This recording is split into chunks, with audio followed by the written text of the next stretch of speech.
life, from, the history of his parents, where they were from, what their lives were like to some extent, just to set the table. And then Jimmy Vaughn is born first, and sort of what was going on in their lives. And Big Jim, their father, was an asbestos worker, and he had to travel a lot to go to where the job sites were. So they were constantly uprooting when they were really little kids. Right. And going to different schools just for like weeks or a month at a time. So Jimmy said, in a way, it was like perfect training for when we became musicians that were on the road all the time. Because we grew up with that, just constant travel and change, and not feeling, that home was necessarily like going to be one place or a solid thing. Like, it wasn't a bad thing. He said it's just the way it was, Yeah. And that's what they grew up with. And then when Jimmy was 10, as he was about 7, then they did settle in Oak Cliff. And so the first picture in the book is Stevie 2 months old in his crib. Wow. It's the entire trajectory of his life. Okay. All right. Wow. That's amazing. And obviously his life ended far too soon, which was such a tragedy. Where do you think Stevie would have been today? Like, what do you think he would have done had he was able to continue? Like anyone that dies too young, we always wonder, what would they have done, and would music be different? The course of popular music or musical tastes, would they have been different if that person, continued to be around making music?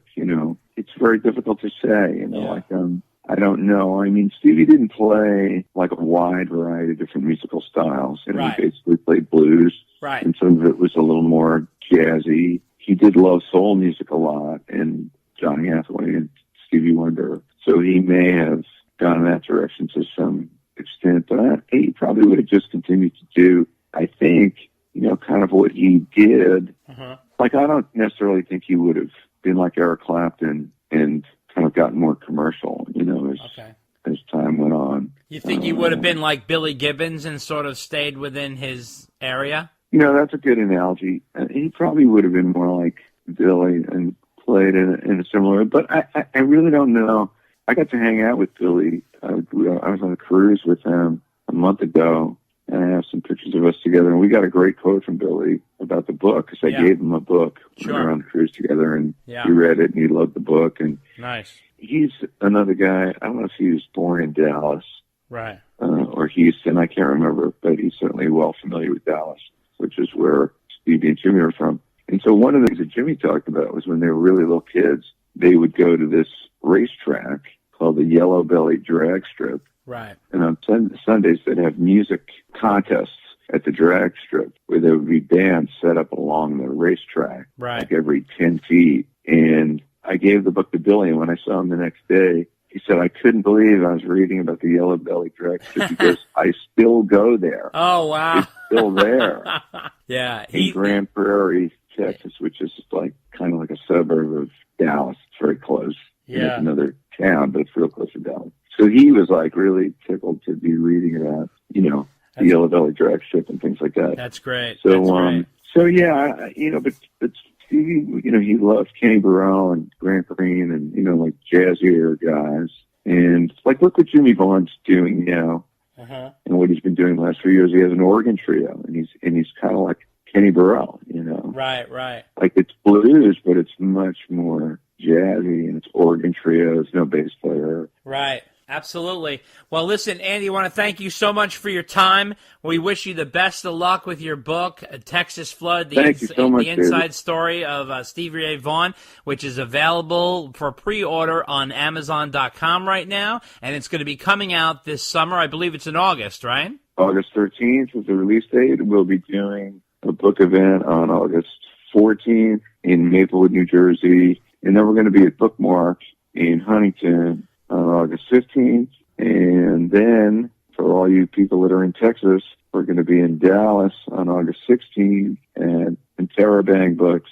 And then on August 17th, we're going to be at Book People in Austin at 2 in the afternoon. And then we're all going to go to the Continental Club and play. Nice. And try to get as many of Stevie's musical compatriots together. That's awesome. Guys like Denny Freeman and Derek O'Brien and Jackie Newhouse and Tommy Shannon. Tommy said he would come. And I still talk to Chris Layton and Tommy Shannon, Double Trouble, all the time. Nice. I had always talked to them through all these years. Right. As we became friends, which was a wonderful thing. And then once we, started to write the book, it gave that many more opportunities to really talk, about stuff. So I'm so grateful that I was able to become friends with guys like that. And like I just yesterday did the Stevie Ray Vaughan tribute show at the Warehouse in Amityville, and we're going to do more. It was a very successful show. Cool. But Tommy called me. He didn't know I was doing the show, but he just called. And I told him, I said, well, Tommy, I'm doing this tribute to Stevie, the next day. And I thought, I got to be honest, it's daunting, it's Stevie Ray Vaughan. It's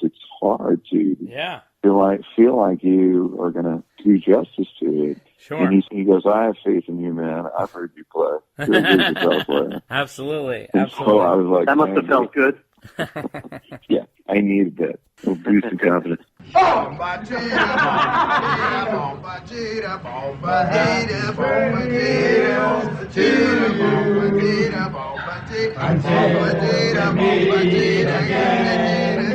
Happy trail to you. Keep smiling on the way. Boy, help us out. We sound sick. Hurry up. Who cares about the clouds when we're together on MTV? Just sing a song and think about something.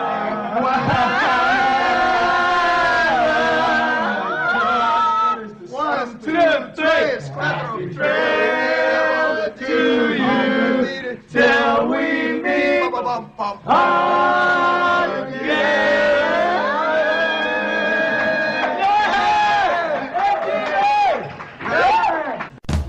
Whoa! How about that for rock video music fans? Live all day, all night. You know what you need. Only right here on Dave TV. Check us out on Facebook at Dave and Dave Unchained, a Van Halen podcast, on Twitter at DD Unchained, on Instagram at DD Unchained Podcast, and you can email us at ddunchainedpodcast@gmail.com. What are you, in the car? Yes, I'll be home in 2 minutes. Okay, I'll call you back. Okay, thank you. You got it. Bye-bye.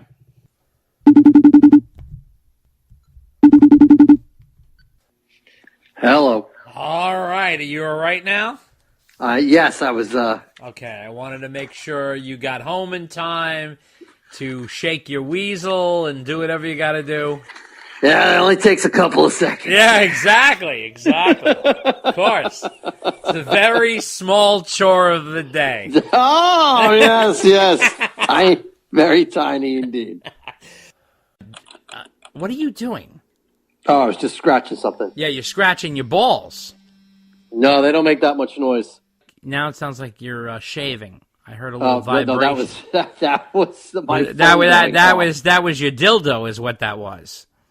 Yeah, I was recharging the batteries. You called me. I don't know. Okay. This is on. We are rolling. Okay. All right, stop eating your Fig Newtons over there. I'm not eating. All right.